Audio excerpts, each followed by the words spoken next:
Wala daw pong available na gamot sa ating malasakit center. So yun po ang nakakalungkot at naubusan daw po ng gamot yung ating Yakap Malasakit Center. So bukod sa naubusan ng gamot ay naubusan din daw po ito ng pondo para sa programa ng Yakap at Malasakit. So sabi po nila ay baka next month daw po ito magkaroon uli ng pondo. Kaya po nagbabayad po yung ating mga miyembro ng kalahati para sa mga laboratory, x-ray at kung ano-ano pa. Importante po kasi yung gamot na magkaroon. Sana po ay maagapan po at magkaroon uli ng pondo. At marami po itong natutulungan. Ganon din po sa ating Yakap at Malasakit ay maraming salamat po at marami kayong natutulungan. Kahit po ngayon ay wala pong pondo yung ating Malasakit, Yakap at yung ating mga gamot ay wala pong stock. So sana po ay magkaroon agad. So maraming salamat po. Magandang araw po sa ating lahat. Pag-usapan po natin itong programa ng ating Pangulo na Yakap program at yung Malasakit program ng ating gobyerno. So ito po ay napakaganda. Ngunit sa ibang kadahilanan po ay ito po ay nagkaroon din po ng mga problema. So maraming pong nag-message sa atin at nakarating na mga hinanaing na ito raw pong Yakap ay wala daw pong pondo. Ito raw pong Malasakit program ay wala daw pong pondo. So ano po ang naging epekto nito?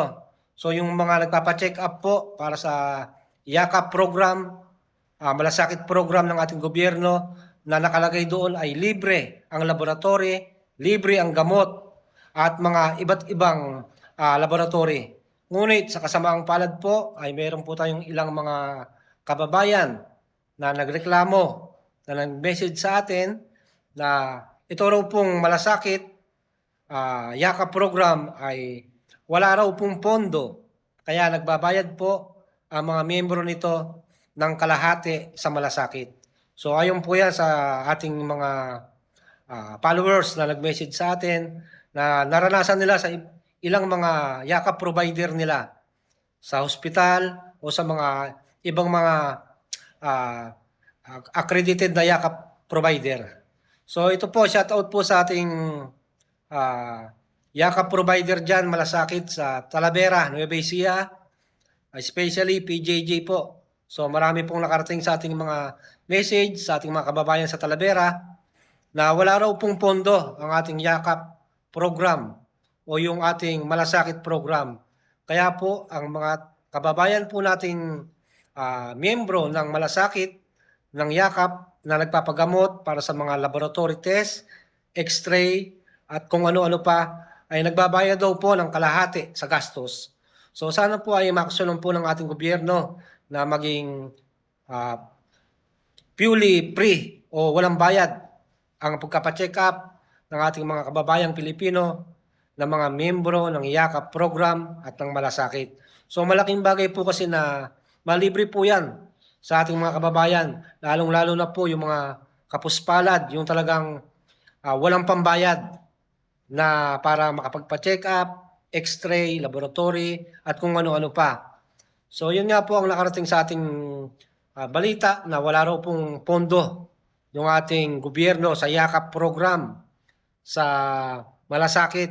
Naubusan daw po ng pondo. Kaya yung mga miyembro po ng Yakap Malasakit ay nagbabayad po sila ng kalahati sa gastos para ma-x-ray, ma-laboratory at kung ano-ano pa.